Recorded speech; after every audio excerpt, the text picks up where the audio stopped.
मैं ग्रेजुएशन पूरी नहीं कर सका, बिल गेट्स। मैं बचपन में जूते सीता था, अब्राहम लिंकन। मैं होटल में वेटर का काम करता था, ओबरॉय। मैं बस में कंडक्टर था, रजनीकांत।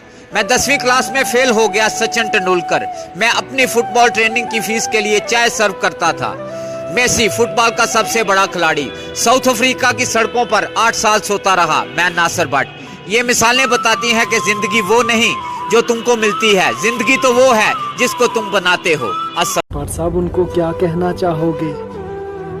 याद आऊं तो इतनी सी मेहरबानी करना, याद आऊं तो इतनी सी मेहरबानी करना, अपने बदले हुए लहजे की वजाहत करना।